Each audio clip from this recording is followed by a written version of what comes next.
할렐루야. 반갑습니다. 오늘은 본문 말씀 고린도전서 4장 7절 2025년 믿음 성공 시리즈.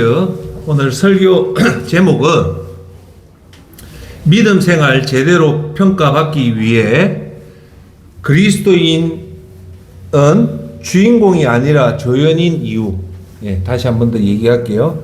여러분들이 믿음 생활을 제대로 평가받기 위해서는 그리스도인은 삶의 주인공이 아니라 조연인 이유에 대해서 말씀드리겠습니다. 무슨 내용인가 알겠습니까? 네. 두 가지예요. 오늘 여러분들이 이렇게 예배당 와서 예배드리고 열심히 하는 걸 제가 볼 때 제대로 평가받는 사람이 있고 평가를 못 받는 사람이 있습니다. 그러면 저와 여러분들은 이 믿음 활동을 100% 평가를 제대로 받아야 됩니까? 안 받아야 됩니까? 제대로 받아야 되겠죠. 그런데 그렇지 못한 이유가 있어요. 그렇게 하려면 우리가 오늘 2025년 이렇게 놓아서 우리가 여러분들의 믿음 생활을 제대로 평가받으려면 오늘 잘 기억하십시오. 주제가 뭐냐? 우리는 우리 삶의 주인공이 아니라 조연이라는 겁니다. 할렐루야.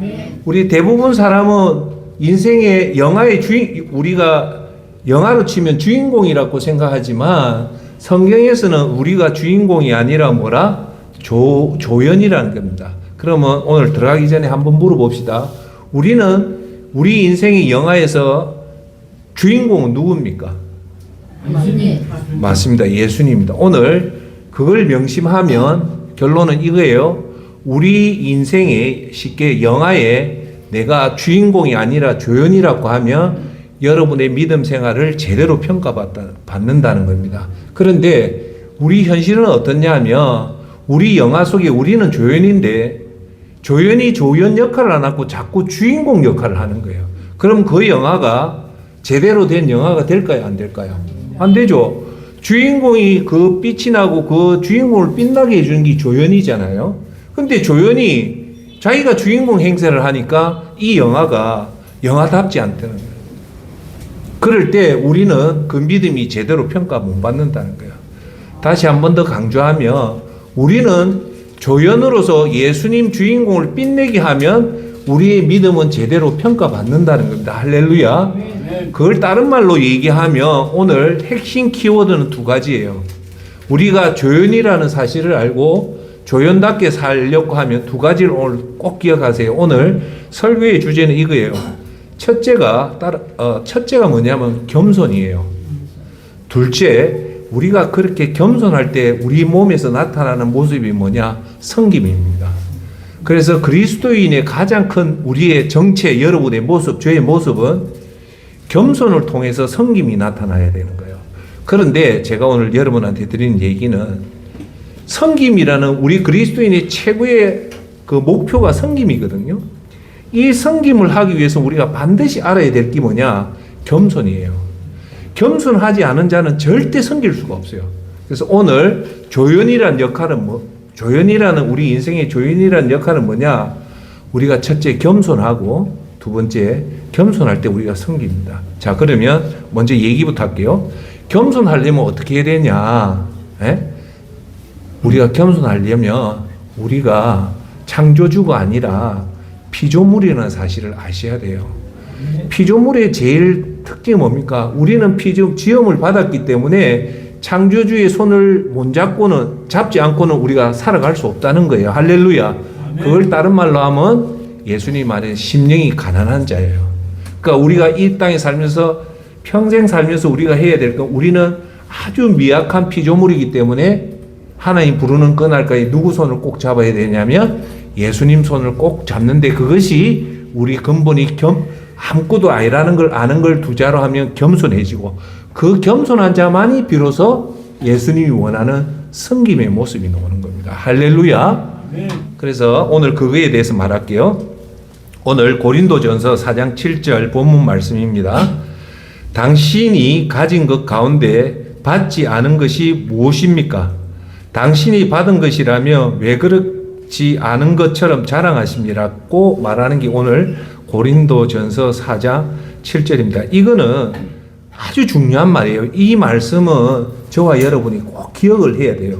이 말은 뭐냐면 저와 여러분이 가지고 있는 가족들, 재산들, 여러분 능력들은 성경에서 분명히 얘기합니다. 뭐라고 얘기하냐면 하나님이 다 준 거라는 거예요. 그래서 하나님 준 것인데 왜 자꾸 네가 노력해서 받은 것처럼 뭘 한다고 말을 하냐면 자랑한다는 거예요. 믿습니까? 다시 한 번 더 강조해. 오늘 설교 주제는 우리가 왜 겸손해야 되고 우리가 왜 섬겨야 되냐면 여기 계신 여러분이 오늘 살고 있는 집, 여러분이 타고 다니는 자동차, 여러분이 있는 예금 통장, 여러분이 있는 그 모든 것들이 우리가 어째 생각하면 내가 노력해서 내가 열심히 살아서 받은 거라고 얘기하잖아요. 인정해요, 안 해요? 대부분 그렇게 얘기해요. 그런데 성경은 고린도전서 4장 7절에는 의의 얘기를 합니다. 이것들은 너희들이 노력해서 받은 게 아니라 어떻게 해요? 하나님이 주신 거기 때문에 이게 우리 게 아니라는 겁니다. 그래서 사도 바울 선생이 뭐라 합니까? 디모데전서 거기서 내가 가진 게 아니기 때문에 중요한 얘기를 해요. 천국에 갈 때 이 땅에 올 때는 빈손으로 왔기 때문에 빈손으로 떠난단 말이 이거예요. 왜요? 여러분이 지금 가지고 있는 재산과 여러분이 가지고 있는 권력과 재능들이 있잖아요. 이게 만약에 여러분 노력으로 했다면 천국에 가져갈 수 있습니까? 없습니까? 있어요. 내 거니까. 근데 천국에 갈 때는 아무것도 못 들고 간다는 말은 뭐냐? 엄밀히 말하면 그게 여러분 게 아니라는 거예요. 자, 그래서 이거에 대해서 아직 이해가 안 되는 분은 한번 곰곰하게 한번 생각해 보세요. 저도 그 생각을 했거든요. 내가 가진 재산 얼마 없지만 내가 가진 재능을 사실은 우리가 좀 깊이 묵상해 보면 이게 내 게 아니라는 걸 알아요. 내 노력은 30%, 나머지 70%는 하나님이 주신 겁니다. 할렐루야. 아멘. 이 눈을 뜬 사람만이 진정한 그리스도입니다. 왜요? 이 눈을 떠야만이 내 것이 아니고 하나님 은혜로 되었다고 생각하는 자가 나타나는 게 겸손이고 그 겸손한 자만이 섬길 수 있다는 겁니다. 그래서 오늘 설교 제목을 뭐라 했습니까? 우리는 우리 인생의 주인공이 아니라 조연이라는 거예요. 할렐루야. 자, 그래서 오늘 제가 오늘 여러분한테 말씀드리는 거는 그러면 왜 우리가 겸손과 섬김을 못하고 그 거꾸로 얘기하면 교만이잖아요. 이렇게 된 이유가 뭐라고 생각하냐면 두 가지예요. 첫째, 무지예요. 몰라서 그래요. 이게 우리 게 아니고 하나님 거라는 것을 모르기 때문에 그래요. 그 모르니까 이게 내 거라고 생각하면 나타나는 게 뭐냐? 교만인 거예요. 그러니까 우리가 교만한 자는 하나님을 정확하게 모르고 성경을 모르니까 교만이 나오는 거예요. 할렐루야. 자, 그러면 이걸 우리가 교만을 이길 수 있는 방법은 뭐냐면 저는요 이렇게 생각해요. 내 시선으로 나를 보지 말고 내 기준으로 내를 보지 말고 하나님 심판대를 생각해서 나를 바라는 거예요. 하나님 심판대가 다른 말로 하면 하나님 말씀으로 나를 바라보면 내가 어떻다는 걸 정확하게 알 수 있어요. 할렐루야. 네. 자, 그러면 여러분 제가 오늘 핵심의 키워드는 이거예요. 뭐냐면 믿음 생활을 여러분 열심히 하잖아요. 이렇게 열심히 하잖아요. 그죠? 그러면 이 열심히 한 것을 하나님 심판대 앞에서 100% 보장을 받는 사람이 있고 나는 열심히 했는데 제대로 평가를 못 받는 사람이 분명히 있단 말입니다. 이해하시겠죠? 예. 자, 그렇게 하면 여기서 제가 여러분한테 드리고 싶은 얘기는 두 가지예요. 믿음 생활은 제대로 해야 되는 거예요. 제대로 할 때야만이 여러분이 하나님 심판대 앞에서도 제대로 평가를 받는 거예요. 그런데 이걸 여러분 알기 쉽게끔 내가 설명할게요. 믿음 생활을 제대로 안 하고 건성건성 대충 하면 수고는 한 것 같지만 평가가 전혀 못 받는 겁니다. 그러면 저와 여러분들은 전자를 선택해야 됩니까? 후자를 선택해야 됩니까? 전자를 선택해야 돼요. 여러분 믿음 생활해도 똑부러지게 제대로 드려야 돼요. 그런데 믿음 생활을 건성건성 대충 하면 여러분 자신은 믿음 생활 잘했다고 생각하지만 하나님은 그걸 제대로 안 본다는 거예요. 제 말씀 알겠습니까? 네. 자, 그러면 목사님 제가 여러분한테 드린 얘기는 제대로 한 사람에게 나타나는 모습이 뭐냐면 그 사람이 항상 겸손하고 섬김의 모습이 나타나는 사람이 믿음 생활을 제대로 한 사람이에요. 그럼에도 불구하고 예배당 다니면서도 건성건성 제대로 안 하고 그냥 성의 없이 하는 사람이 나타나는 게 뭐냐? 겸손하지도 않고 섬기지도 않고 교만한 모습이 나타나는 거예요. 오늘 이 말씀을 통해서 내가 과연 제대로 예배를 드려서 겸손한 모습으로 사람을 섬기는 건지 아니면 내가 대충 설렁설렁 해서 아직도 변화가 안 돼서 겸손하지 않고 교만한지 그걸 여러분 보시길 바라겠습니다. 그래서 오늘 이제 설교에 들어가면 세 명의 인물을 얘기하겠습니다. 첫 번째, 겸손해서 섬김에 성공했던 두 사람을 얘기할 거고 또 한 사람은 하나님 주신 그 축복이 사람이 변해서 하나님 앞에 저주받은 이 세 명의 인물을 얘기하겠습니다. 알겠습니까? 네. 자, 오늘 최고로 제가 얘기하고 싶은 사람은 성경의 두 인물, 세상의 한 인물입니다. 자, 미국의 이름이 잭 웰치입니다.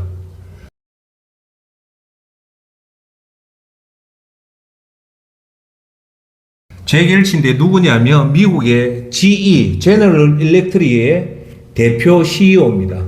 CEO인데 이분이 2020년도에 사망을 해요. 1935년에 태어나서 2020년에 사망을 했다면 85세에 죽어요. 근데 이 사람이 제너럴 일렉트릭 들어봤죠? GE라는 회사 들어봤죠? 여러분 다림이 잘 그 회사의 CEO예요. 이분이 1981년도 제너럴 일렉트릭의 CEO로 취임해서 20년간 여기서 CEO로 근무를 해요. 그래서 총 20년 동안 이 GE에서 근무해가지고 은퇴를 해요. 미국에서 최고의 기업에서 20년 동안 CEO를 하기는 힘들어요. 보통 CEO의 기간이 3년 정도예요. 잘하면 5년인데 이 사람은 무려 20년이에요. 근데 제가 오늘 잭 웰치를 여러분한테 보여주는 이유는 20세기 최고의 CEO 첫 번째를 꼽으라면 이 사람을 꼽습니다. 이 사람이 대단해요. 왜 대단한가 지금부터 얘기할게요. 이 사람이 1981년도 때 GE의 CEO로 취임해서 2001년도에 퇴임할 20년 동안 이 사람이 CEO로 있을 때 1981년도 때 GE의 시가총액이 얼마였냐면 120억 달러예요. 시가총액이. 그런데 이분이 2001년도에 은퇴를 할 때 GE의 시가총액이 얼마냐면 4,100억 달러입니다. 그러니까 자기가 취임했을 때 시가총액이 120억인데 자기가 은퇴할 때 4,200달러, 억 달러로 성장시켰다면 20년 동안 몇 배를 성장시켰냐면요. 34배를 성장시킨 거예요. 그러면 몇 프로는 그 퍼센테이지 100분율로 하면 3,400배를 성장시킨 거예요. 여러분 어떤 기업에 삼성전자의 CEO가 취임해서 그 시가총액을 대체적으로 100%만 올려도 엄청나게 잘했다고 얘기해요. 그러니까 한 배만 올려, 두 배만 올려도. 그런데 이 잭 웰치는 무려 34배를 시가총액 올려서 지가 이 사람이 은퇴할 때 세계 시가총액 3위 안에 드는 초인류 기업으로 만듭니다. 자, 그런데 존경하는 여러분, 왜 제가 오늘 이 겸손을 얘기하면서 잭 웰치를 얘기할까요? 선택과 집중, 그리고 인재 전략, 그리고 품질 경영 이 세 가지를 가지고 GE가 세계 초인류 기업으로 도약을 했던 사람이 이 한 사람에 의해서 이 기업을 만들어냅니다. 그런데 제가 오늘 여러분한테 드린 말씀은 잭 웰치가 2001년도에 GE를 떠나면서 이 사람이 자기가 20년 동안 GE에서 근무했던 그 경험을 자서전을 회고록을 하나 냅니다. 그 회고록이 저도 사봤는데 엄청난 사람이 그 책을 샀어요. 그 책 제목이 뭐냐면 원어로 Jack Straight from the Gut이라는 제목이 원 제목이 이걸 제목 원제를 순수 풀면 잭이 진심에서 우러난 얘기라는 원 제목인데 우리나라에서는 무슨 제목으로 이 책이 나왔냐면 끝없는 도전과 용기라는 제목으로 우리나라에 책이 나와 있어요. 근데 왜 제가 오늘 재결치를 처음에 이 겸손과 섬김의 재결치를 얘기하냐면 이 사람이 지위를 떠나면서 썼던 그 책에 보면 이제 재결치의 자기의 경영 심정이 나옵니다. 그 심정이 뭐냐? 겸손인 겁니다. 제가 읽어드릴게요. 이 집필을 할 때 그 프롤로그에 나옵니다. 내가 가장 힘들었던 점은 나라는 1인칭 표현을 계속해서 써야 한다는 것입니다. 지금까지 제가 이룬 모든 일들은 항상 많은 사람들의 도움으로 이루어진 일들이었습니다. 그 어떤 일도 결코 저 혼자만의 능력으로는 불가능했습니다. 이 책을 읽는 독자들에게 무엇보다도 부탁드리고 싶은 점이 있습니다. 이 책에서 나라는 단어가 나올 때마다 그 뒤에는 저와 함께했던 모든 동료들이 있었음을 기억해 주십시오라고 얘기를 합니다. 무슨 뜻인가 알겠죠? 재결치는 이 20년 동안 세계 최고의 기업을 이룬 것은 자기가 잘한 것이 아니라 자기 뒤에서 자기를 도와줬던 많은 사람들 때문에 됐다고 얘기를 하는 이 겸손을 얘기하는 겁니다. 할렐루야. 아멘. 제가 여러분 이 첫 번째 겸손을 했던 거는 21세기 최고의 CEO라고 일컫는 재결치가 자기가 한 말은 내가 똑똑하고 이 사람도 학력이 엄청 좋아요. 똑똑하고 능력이 좋아서 내가 이 지위를 1981년도부터 2001년까지 20년 동안 시가총액을 34배로 올린 이유는 내가 잘했다는 말은 한마디도 없어요. 그 공을 다 진심으로 자기 동료한테 돌리는 그 겸손이 있기 때문에 이 사람은 지금도 세계 역사상 최고 경영 CEO의 1위에 있는 그 원칙은 뭐냐? 겸손에 있다는 겁니다. 할렐루야. 자, 두 번째는 오늘 겸손의 대명사라고 얘기하면 여러분 성경에 보시면 겸손한 사람이 제법 나와요.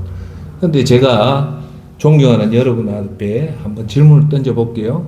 최고 겸손한 사람이 누굽니까? 예수님 빼고 누굴 것 같습니까? 한번 생각해 보세요. 유튜브 보시면 여러분도 한번 해보세요. 제가 볼 때는 뭐 정답은 없겠지만 제가 볼 때는 성경에서 제일 겸손했던 사람은 제가 볼 때 사도 바울 선생입니다. 네. 사도 바울 선생이 어떤 분입니까? 사실은 기독교의 핵심 신학적인 교리를 만든 사람이 사실은 사도 바울이에요. 베드로도 아니고 요한도 아니에요. 여러분 신약 성경의 책을 제일 많이 쓴 사람이 사도 바울이고 그 다음 제 요한이고요. 사도 요한이고 그 다음 제 베드로예요. 그런데 사도 요한과 베드로는 사실 기독교의 기반을 만드는 신학을 못 만듭니다. 그 신학의 뿌리가 누구한테 놓이냐면 사도 바울 선생에서 놓아요. 그래서 일갈에는 사실 그리스도교는 사도 바울이 만든 교라고 정확하게 얘기를 합니다. 그만치 사도 바울은 아주 예리한 신학자로서 그걸 해요. 그런 위대한 사도 바울 선생이 왜 겸손했는가에 대해서 지금부터 제가 보도록 할게요. 자, 그러면 사도 바울이 어떤 사람인가부터 봅시다. 이걸 보면 사도 바울을 알 수 있어요. 사도 바울은 어디서 태어났냐면 길리기아 다소라고 해서 터키 지역에 있는 다소라는 항구 지역에 태어났는데 그 다소라는 도시가 사실 부산같이 엄청나게 그 상업 도시예요. 상업 도시인데 거기에 아주 부자의 그 아들로 태어났다는 부분이 어디서 나오냐면요. 사도 바울이 유태인인데도 불구하고 그때 당시 때 로마 시민권을 보유하고 있었어요. 유태인이 그 당시 때 로마 시민권을 유태인이 보유했다면 지금으로 볼 때는 초인류 집안이 아니고서는 그렇게 못합니다. 그래서 사도 바울 선생이 말년에 이스라엘의 예루살렘에서 재판할 때 무슨 얘기를 하니까 그 유대 총독들이 깜짝 놀라냐면 나는 로마 시민권이라니까 깜짝 놀라고 결국은 로마 시민권에 의해서 사도 바울 선생이 로마까지 이송합니다. 그만치 그 당시 때는 로마 시민권이 엄청난 위력을 했어요. 그런데 이 로마 시민권은 유태인은 도저히 못 받는데 사도 바울 선생은 이 로마 시민권을 받았다는 걸 보면 역설적으로 사도 바울 아주 명문가 중에 초 엘리트 집안 태어났다는 거예요. 두 번째, 그러면서도 불구하고 사도 바울이 길리기아 다소, 터키에 있는 다소에서 생활 안 하고 예루살렘을 와요. 왜 오냐? 유학을 온 거예요. 유학을 와서 그때 당시 때 예루살렘에 유명한 신학자가 있는데 그 중에 제일 권위 있는 신학자가 있었는데 그게 누구냐? 가말리엘입니다. 그 당시 때 그가 서울대 학파라고 얘기하겠죠. 예루살렘에서 타고나는 신학자 중에 제일 어떤 가말리엘 문화생을 들어서 거기서 신학을 배웁니다. 자, 그러면 여기서 봅시다. 지금 우리 현실로 얘기하면 아주 명문 재벌집 아들로 태어나서 서울대학에서 수석으로 공부했던 사람이에요. 예. 그러면 지금 제가 설명이 여러분한테 적절했는지 모르지만 사도 바울 선생이 예사로운 사람은 아니잖아요. 그죠? 대단히 뛰어난 사람이다. 거기다가 사도 바울은요, 일반적인 부잣집에서, 초부잣집에서 그 똑똑한 사도 바울한테 다른 사람이 없는 또 하나의 재능이 있습니다. 그게 뭘까요? 좋은 집안에서 태어났고 공부도 엄청나게 뛰어난 천재인데 거기다가 하나가 있어요. 그게 뭐냐? 사도 바울은요, 실행력이 있었습니다. 집안에서 공부한 자가 아니고 사도 바울은요, 자기가 믿었던 것을 현장에 나가서 그대로 실천한 실천가였어요. 근데 보통 교수들은 강의실에서 있지 현장에 안 나가잖아요. 근데 사도 바울은 그만치 있으면서 사도 바울의 가장 큰 장점은 실천자였어요. 그래서 사도 바울이 스데반 집사가 죽을 때 사도 바울이 그 자리에 있습니다. 돌을 던질 때 그 유대인의 옷을 누가 지키고 있냐? 사도 바울이 지키고 있고요. 또한 사도 바울이 멀리 떨어져 있는 유대인을 잡으러 갈 정도의 실행력이 있어요. 그걸 여러분한테 이해 쉽게 설명을 해드릴게요. 이 사도 바울 선생은 미래에 앞으로 이스라엘 유대 사회에서 초인류의 지도자가 될 조건을 다 갖춘 자예요. 쉽게 말해 대제사장이 따놓은 당산처럼 돼 있었던 거예요. 서울대 법대를 나와서 부장판사를 하듯이 헌법재판관이 돼. 사도 바울은 미래가 완전하게 보장된 자였어요. 이걸 보면 제 말 뜻 이해하겠어요? 그런데 그런 사도 바울 선생이 어떻게 했냐면, 첫째, 고린도전서 15장 10절에 보면 자기가 이런 어째 보면 유대사에서 초엘리트인데 사도 바울은요, 자랑을 안 합니다. 뭘 안 한다고요? 자랑을. 여러분, 겸손한 자는 나타나는 게 잘 들어주십시오. 겸손한 자가 나타나는 게 뭐냐면 섬김이에요. 겸손한 자에 나타나는 특징은 섬김. 잘 들어보세요. 교만한 자한테 나타나는 특징이 뭐냐면 자랑입니다. 그러니까 사도 바울이 자랑을 안 했다는 말은 뭘까요? 교만하지 않았다는 거예요. 그것이 고린도전서 15장 10절에 나옵니다. 지금의 나는 하나님의 은혜로 된 것이며 내게 주신 그의 은혜가 헛되지 않았습니다. 나는 모든 사도보다 더 많이 수고하였습니다. 그러나 그것은 내가 한 것이 아니라 나와 함께 하신 하나님의 은혜라고 얘기합니다. 여기서 중요한 것은 사도 바울이 13권의 책을 쓰고 그가 3번에 걸쳐서 선교 유행을 가는데 사도 바울이 선교 유행 간 거리가 얼마인가 되는 거 압니까? 지금 와서 보니까 대충 14,000km를 걸어서 간 거예요. 자, 제가 그때도 얘기했죠. 아브라함이 그 갈대아 우르에서 가나안 땅으로 갔던 그 거리가 5,000km로 보거든요. 5,000에서 6,000km로 봐요. 엄청나게 여기서 북경까지 가는 거리예요. 아브라함은. 그런데 사도 바울 선생은요, 1차, 2차, 3차 전도 여행을 하면서 맨발로 다녔던 거리가 14,000km입니다. 이걸 하면서도 사도 바울은 이것을 했던 것이 보통 그럼 어찌합니까?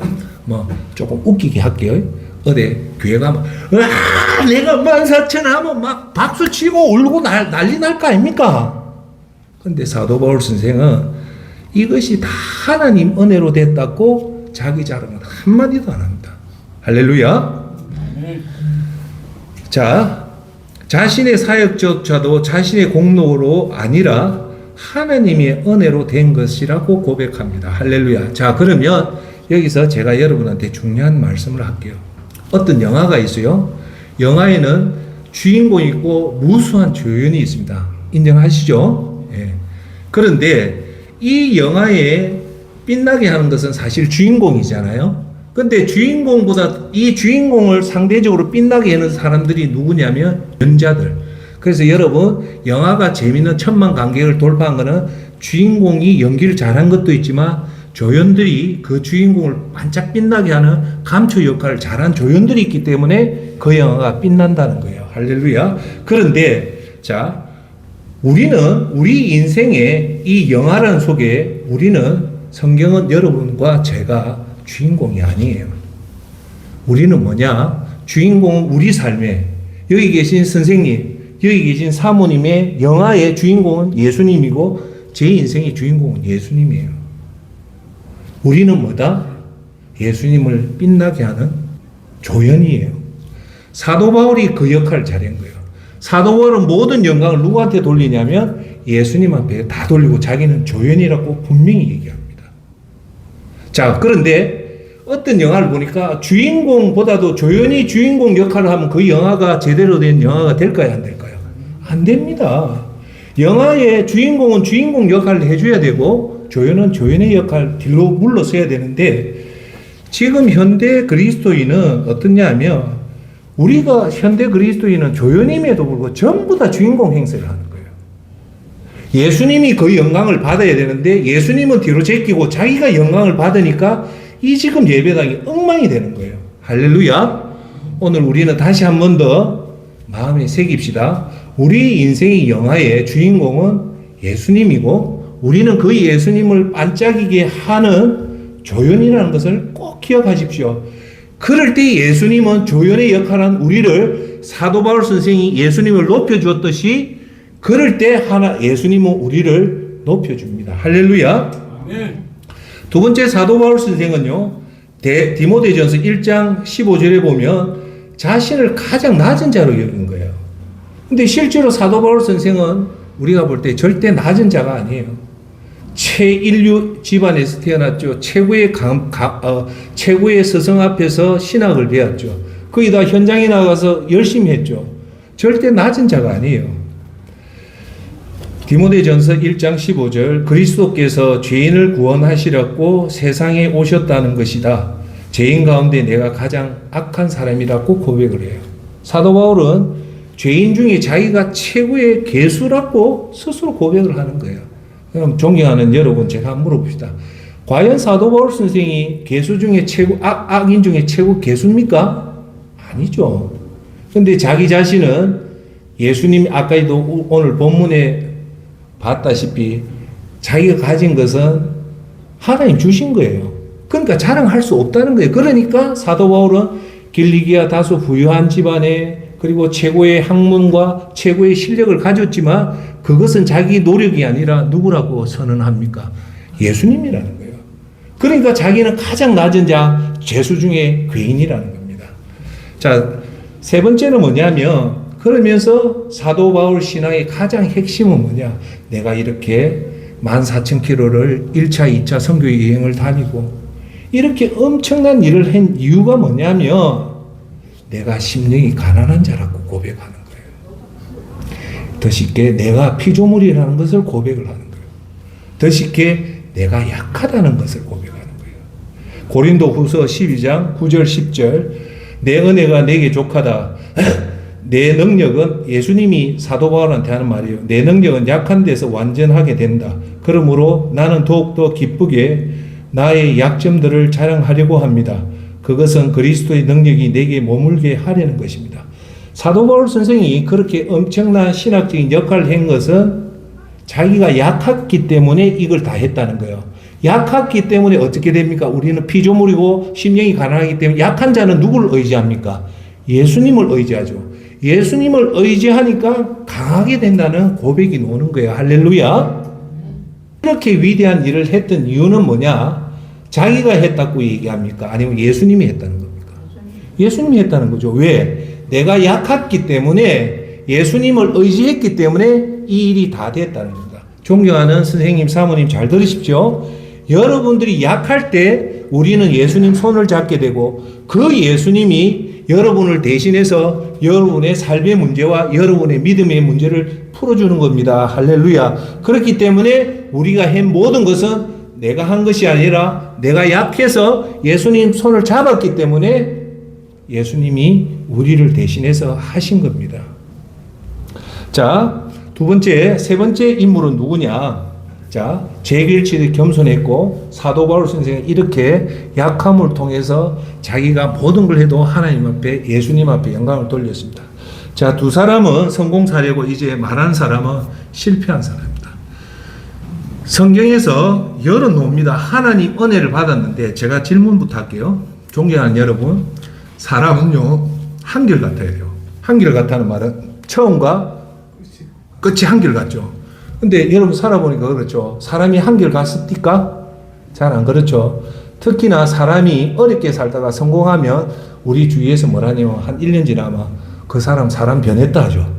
예, 변했다 하죠. 예. 그러니까 사람이 왜 변할까요? 사람은요, 우리가 어렵게 살 때는 사람이 정신이 온전해져요. 사람은요, 권력이 들어오면 사람은 변합니다. 그 중에서 성경에서 평범했다가 하나님 잘 믿다가 권력이 와서 변해가지고 최악의 결과가 낳는 사람이 있어요. 누굴까요? 그 사람이 누구냐면 이스라엘의 다윗은 이스라엘 몇 대 왕이냐면 두 번째 왕이에요. 첫 번째 왕이 아니에요. 이스라엘의 첫 번째 왕은 사울 왕입니다. 이 사울 왕이 처음에는 아주 믿음 좋게 출발했다가 나중에는 변신을 해서 하나님을 대적하다가 결국은 최악의 비참하게 죽습니다. 존경하는 여러분, 우리가 하나님을 경외한다 때 경외는요 두 가지 의미가 있습니다. 첫째가 경외한다는 하나님을 두려워하고요. 두려워할 때 진정 하나님을 존경하게 돼요. 하나님을 무서워하지 않는 사람한테 절대 하나님을 제대로 공경하는 자가 안 나옵니다. 제가 오늘 사울 얘기를 하는 이유는 하나님이 이렇게 하나님을 떠나고 쉽게 말해서 무당한테 대통령이 무당한테 정치를 했을 때 하나님은 절대 가만히 안 둡니다. 이걸 보시면 우리가 그리스도인이 절대 점치면 안 된다는 게 여기서 나와요. 사도 바울 선생과 재길치한테 얻는 교훈보다는 사실은 이 바울 선생 이 사울 왕한테 얻는 교훈이 훨씬 더 크다고 생각합니다. 그럼 지금부터 사울 왕이 어떻게 변신해 가는가, 변하는가, 악하게 변하는가를 보여드릴게요. 사울 왕은 첫째 이스라엘의 초대 왕입니다. 그만치 영광스러운 자리가 이 초대 왕이에요. 그런데 그것은 누가 사울을 왕으로 선택합니까? 하나님이 직접 선택을 해요. 사울 선지자를 통해서.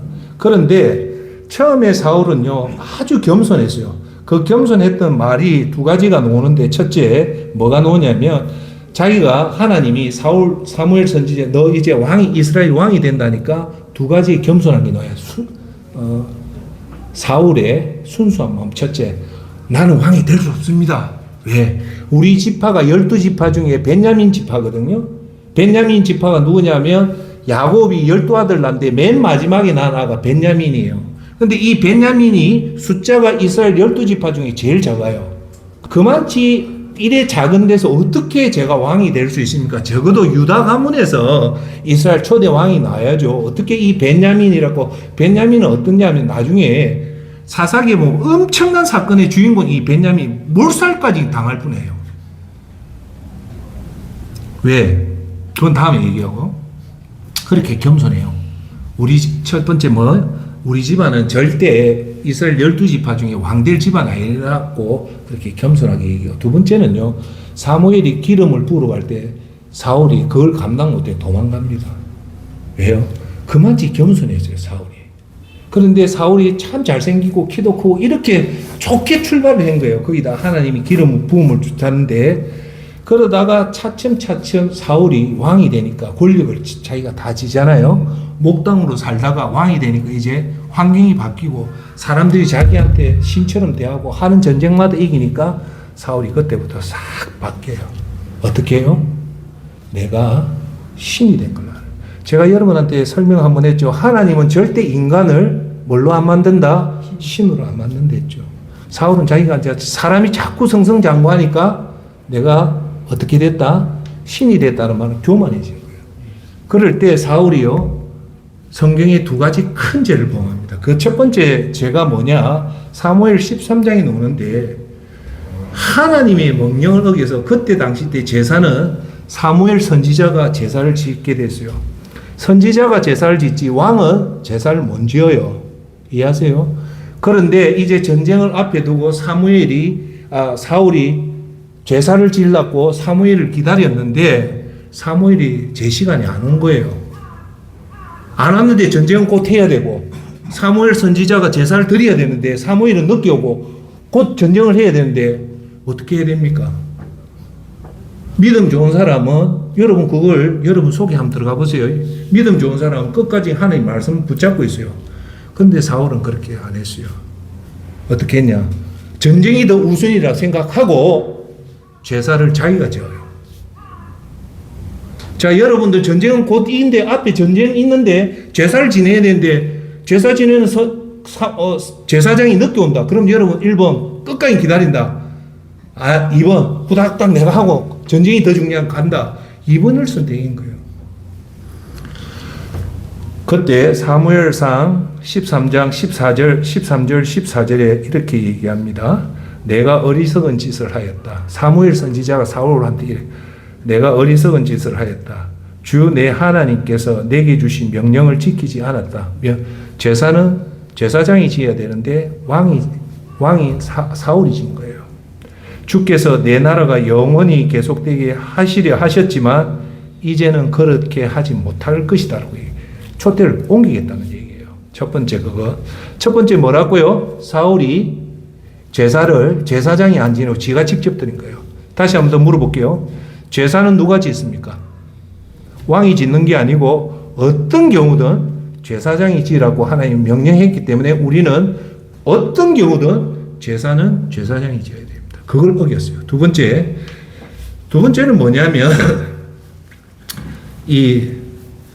여러분 잘 들어놔야 돼요. 사울이 어떤 죄를 짓냐?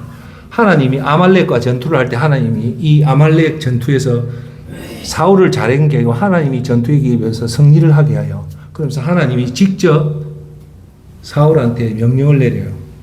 아말렉에 있는 모든 자를 다 죽이고 짐승도 다 죽이라고 해요. 왜요? 아말렉이 하나님을 배반했던 종족이기 때문에 우리 이성으로 볼 때 하나님이 너무했다고 생각하지만 하나님 시각으로 보면 그건 분명히 옳은 결정이에요. 자, 그랬는데 사울이 어떻게 하냐?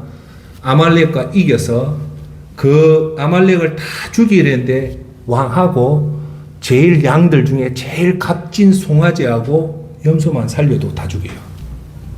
다시 할게요. 다 죽이지 않고 자기 눈에 자기한테 이익되는 송아지하고 이런 것도 지가 데리고 가면 엄청나게 돈이 되거든요. 죽이면 값어치가 없는데 그래서 사울은 지 머리로 소하고 살찐 소만 살려두고 왕도 살려둬요. 여러분 일방적으로 생각할 때 믿음은 결단이에요. 하나님이 시키면 시키는 대로 해야 돼요. 그런데 이렇게 하니까 사무엘 선지자가 사울로 기가 차잖아요. 사울 왕, 하나님이 당신한테 명령하지 않았어. 아말렉의 모든 사람과 모든 짐승을 다 죽였는데 왜 그렇게 해서라고 하니까 여러분 잘 알아야 돼요. 사울 왕이 기가 막힌 소리를 해요. 하하하, 제가 이거 살려준 거는요, 내가 잘 먹고 잘 살라고 한 게 아니고 이 소 데리고 가가지고 하나님 앞에 제사 드리려고 살려줬다. 그 소리를 해요. 이 말이 참말일까요? 거짓말입니다. 이게 상학 논리예요. 따라합시다. 상학 논리. 저 뭐냐? 하나님이 하지 말라면 안 하는데 하고 나서 자기가 변명을 하는 거예요. 이게 지금 현대 기독교에 얼마나 많습니까? 그래서 사울은 뭐랍니까? 자기 죄를 합리화시킨 거예요. 어떻게 해요? 이 소를 안 죽인 것은 하나님 앞에 제사 드리려고 했다 했을 때 뭐라고 얘기하냐면 사무엘상 15장 22절 23절 사무엘이 사울한테 예언을 합니다. 순종이 제사보다 낫고 하나님 죽이라는 걸 죽였어야 되는데 네가 제사를 드린다고 하는데 하나님 그 제사 안 받는다. 말씀 듣는 것이 수양의 기름보다 낫습니다. 주님께서 오늘 임금자리를 빼앗아 다른 사람에게 넘겨주실 것입니다라고 정확하게 얘기를 해요. 이제 사울 너 시대는 끝났다는 거예요. 두 가지 때문에. 그리고 나서 사무엘상 13장에 보면 이제 사울이 어떻게 비참하게 끝나는가 하냐면요. 길보아 전투에서 사울이 그 아들하고 전투에 나가가지고 거기서 죽어요. 죽는데 어떻게 죽냐? 전쟁에 피해가지고 사울이 죽음의 단계에 딱 오니까 자기가 적군한테 자기가 잡혀가 죽을 빼서 안 된다. 자기가 스스로 자결해 주고요. 자살해 주고요. 이 길부의 저주입니다.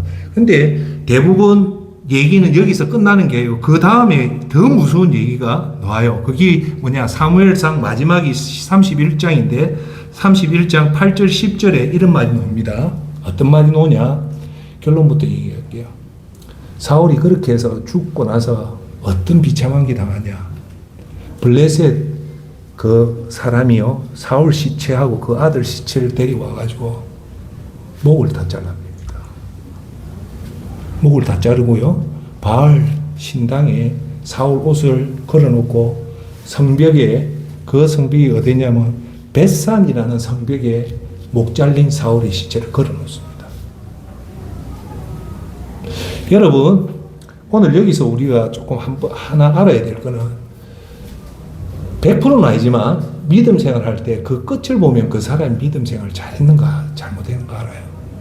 우리나라의 유명한 목회자들이 끝에 보면 참 아름답게 하늘 떠나는 사람도 있지만 아주 참혹한 모습으로 떠나는 사람이 있는데 내가 누구라고 밝히지는 못해요. 하나님은 분명하게 믿음 생활 잘한 사람의 마지막 끝은 하나님 분명히 천사와 천군 천사를 해서 보호해 줍니다. 여기 계신 여러분들은 오늘을 보지 말고 저 천국을 보면서 하나님 앞에 충성을 하면 여러분들 그 임종이 하나님 분명히 지켜줍니다. 그런데 사울은 자기가 제사 드리고 하나님이 명령을 어긴 죄로 자기가 자살해 죽고 거기서 끝난 게 아니고 자기 아들이요, 거기서 다 죽어빼요. 자기만 죽는 게 아니고 아들이 다 죽는데 그 아들이 목이 다 잘려요. 목이 잘리고 사울은요, 성벽에 걸리는 최악의 결과가 난 거예요. 존경하는 여러분, 사울이 왜 이래 됐습니까? 하나님이 주신 것을 지가 한 거라고 착각을 한 거예요. 그러니까 교만이 나오니까 자랑이 나오니까 하나님 그 사람 절대 가만히 안 됩니다. 거기다가 사울이요, 이 사울 왕이 뭘 하나 또 잘못하냐면 마지막에요, 엔돌이라는 곳에 가서 신접한 여인에게 찾아가서 점을 칩니다. 여기서 여러분 알아야 될 거는요, 성경은요, 지도자가 하나님을 의지 안 하고 점을 친 북이스라엘 남유다는 다 멸망합니다. 하나님은 절대 하나는 용서 안 해요. 점 치는 자를 가만히 안 둡니다. 특히나 지도자. 지금 대한민국이 시끄러운 이유가 뭐냐?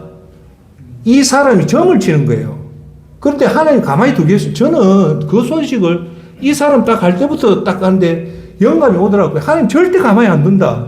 왜? 하나님을 경외한다고 조창기도에 놓지만 사실 뒤로는 다 점을 쳤기 때문에 그걸 하나님 가만히 둘까요? 여러분, 오늘도 얘기하지만 하나님은요, 반드시 우리를 보고 있어요. 두 번째, 우리 한 말을 듣고 있고요. 세 번째, 우리의 상황을 다 압니다. 자, 세 번째, 이제 최종 결론을 합시다. 오늘 재결지 받고 사도 바울 받고 그 다음에 사울을 봤어요. 자, 이제 마지막 마무리는 누가 하냐? 예수님을 봐야 돼요.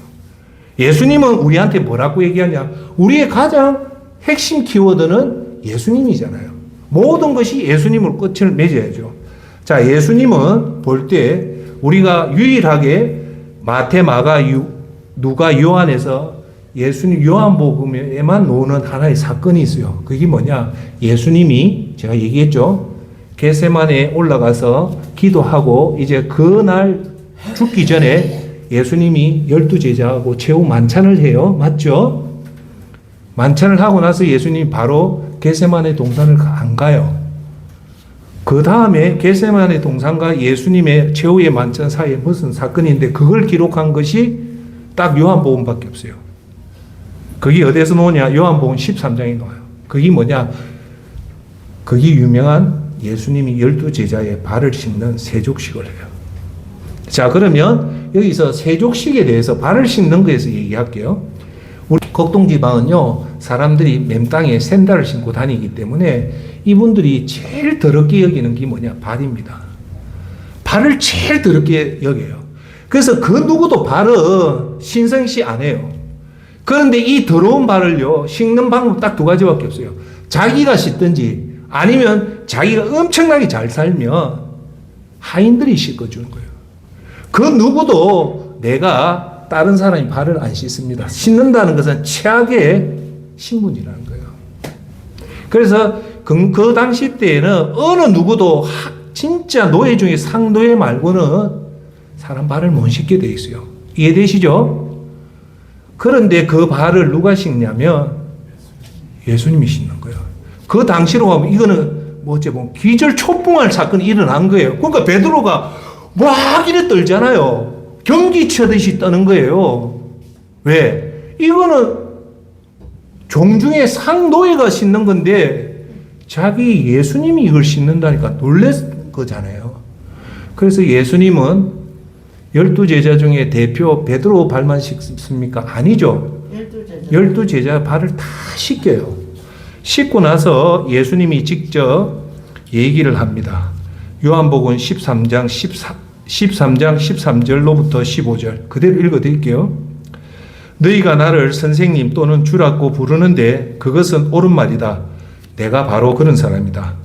주이며 선생님인 내가 너희 발을 씻겨 주었으니 너희도 서로 남의 발을 씻겨 주어야 한다. 내가 너희에게 행한 대로 너희도 행하게 하기 위해 내가 본을 보여주었다. 라고 얘기를 해요. 이 말이죠. 예수님이 너희들 한 거는 왜 했을까요? 예수님이 12제자니까 여기 놔요. 내가 너희들 씻겼기 때문에 그게 끝이 아니라 너희도 그렇게 해라고 내가 본을 보여줬다고 분명히 얘기해요. 이해하세요? 네. 자, 여기서 그러면 왜 예수님이 마지막에 저는 볼 때 12제자한테 최고의 사건은 나는 세조식이라고 봐요. 왜? 여기에 기독교의 핵심이 들어가 있어요. 기독교의 핵심이 들어가 있어요. 그게 뭐냐? 예수님의 세족식의 의미는 이런 얘기예요. 이제 내가 오늘 밤이 지나면 내일 오후에 난 죽는다. 그런데 내 이 사랑의 복음이 이제 온 인류에 전파돼서 모든 인류가 구원을 받아야 된다. 그런데 이 막중한 임무를 너희 12명한테 주겠다. 그래서 이 12명 너희들이 이제 내 복음을 전할 수 있는 방법이 이거라는 거예요. 무슨 방법? 너희들 12제자니까 그 12제자라는 권위로 대형교회 목사라는 권위로 대형교회 설교 잘하는 목사의 권위로 하라는 게 아니에요. 그건 아무 소용없다는 거예요. 내가 너희의 그 종보다도 더 못한 사람이 씻는 것을 내가 씻었듯이 이 복음이 전 세계에 나가고 온 인류에 전파할 수 있는 비결은 발을 씻는 성김밖에 없다는 거예요. 그럴 때 이 복음이 온 인류로 퍼진다는 거예요. 이걸 예수님이 12제자와 오늘 우리한테 주는 메시지입니다. 우리가 그리스도인의 정체의 모습은 우리가 대형교회 장로, 대형교회 목사, 어떤 권사, 직분이 아니에요. 우리의 복음을 전파할 수 있는 방법은 제일 낮은 방법으로서 사람을 섬길 때 비로소 세상 사람들이 이 복음을 받아들인다는 겁니다. 자, 그래서 예수님은 아까 전에도 제가 여러분한테 말했다시피 이 섬김은 뭐가 바탕이 되어야 된다했습니까? 겸손한 자야만이 이 섬김이 되고, 겸손한 자의 그 바탕은 뭐냐? 내가 가진 오늘 여러분 재산, 오늘 여러분 건강, 오늘 여러분 자식들이 여러분 노력으로 키우고 한 게 아니라 뭐라고 얘기합니까? 다 하나님이 준 거기 때문에 자랑하지 말고 섬기라는 겁니다. 자, 오늘 이제 결론을 맺겠습니다. 그래서 오늘 제목이 뭡니까? 여러분들이 오늘 이렇게 예배당 나오고 예배드리고 전도하고 하는 것도 대충 그냥 건성건성 의미 없이 하면 여러분의 믿음을 평가를 못 받지만 여러분들이 제대로 할 때 여러분의 믿음이 하늘나라에 가면 내가 너를 난다 칭찬해 주는 거예요. 그럼 제대로 한다는 게 뭐냐? 오늘 예수님 말했다시피 우리는 내가 가진 것은 내게 아니라 모두 다 사도 바울 선생처럼 은혜로 받은 거기 때문에 우리는 겸손한 모습으로 사람을 섬길 때 여러분이 했던 모든 것들이 하나님 심판대 앞에 서면 예수님이 내가 너를 안다고 하는 겁니다. 이제 오늘 여러분한테 말했다시피 20세기 최고의 CEO 제겔치가 자기의 마지막 자서전에 자기의 내라는 인칭 대명사가 쓸 때 그 뒤에 숨겨졌던 나를 도왔던 많은 사람들을 기억해 주십시오. 이 G2를 세계 초인류 기업으로 만든 것은 나의 능력이 아니라 나를 뒤에서 도와줬던 동료 덕분이라는 그 순수한 겸손으로 죄일치 이름이 났었고, 사도 바울은 길리기아 다수에서 엄청난 부자의 로마 시민권을 가지고 가마리엘 그 가문에서 최고의 제자고 실행하는 그런 것도 있었지만, 이 모든 것이 내가 노력한 것이 아니라 하나님의 은혜라고 고백을 했습니다. 반면에 사울은, 그렇게 겸손했던 사울은 하나님이 자기한테 권력을 주니까 그것이 이제 변질이 돼서 자기가 하나님 말씀 위에 서서 그걸 한 거예요. 여러분, 직분과 목사 그게 중요한 게 아니에요. 우리는 오직 하나님 말씀에 따르시길 바라겠습니다. 이제 마지막으로 제가 하나 간증으로 마칠게요. 어떤 대형교회의 권사 실지입니다. 권사가 86세 이제 암으로 죽음을 가까이 뒀는데, 그 목사가 신방을 간 거예요. 그러면 이 권사라면 내가 볼 때 적어도 30년, 40년 믿음 생활을 한 거예요. 근데 그 다음 얘기를 들어볼 때 이분은 제대로 믿음 생활을 안 했어요. 제대로 안 했다는 것은 그냥 건성건성 다니면서 자기가 권사니까 뭐 됐는데 왜 내가 그 말을 하냐. 이분이 목사님한테 뭘 하냐. 목사님, 막상 제가 죽음이 가까우니까 목사님 너무 두렵습니다.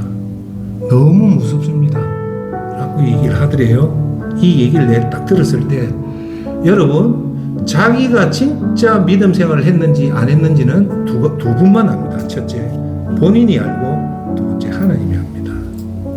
이분은 이런 말을 했다는 것은 자기가 알았을 거예요. 자기가 대충 하니까 하나님 앞에 서니 이런 두려움이 와요. 그런데 정말 제대로 한 사람은요, 죽음이 가까운 그 두려움이 와요. 여러분, 이 권사가 왜 하나님 앞에 두려웠을까요? 제가 볼 때는 믿음 생활을 대충 건성건성 형식적으로 했을 거예요. 오늘 설교는 제대로 믿음 생활을 하면 여러분한테 나타나는 게 겸손의 모습, 섬김의 모습이 나올 때 예수님은 여러분 머리에 면류관을 씌워주면서 내가 너를 아리라고 할 겁니다. 이 내가 너를 아리라고 하는 사람은 예수님이 말했다시피 좁은 문으로 들어간 자야만이 할 수 있기 때문에 오늘 여기 계신 여러분들은 세상 사람 눈치 보지 말고, 세상 직분 보지 말고, 내가 가진 것들은 모든 것이 하나님 은혜다. 여러분, 이렇게 장수하는 것도 하나님 은혜고, 여러분이 좋은 거 먹고 전략하고 해서 그런 게 아니라는 걸 꼭 명심하시고, 여러분이 모았던 통장에 있는 재산도 내가 노력해서 내가 전략해서 한 게 아니라 하나님 은혜라는 걸 알고, 이 모든 것이 하나님 은혜라고 할 때 우리는 겸손해지고 섬깁니다.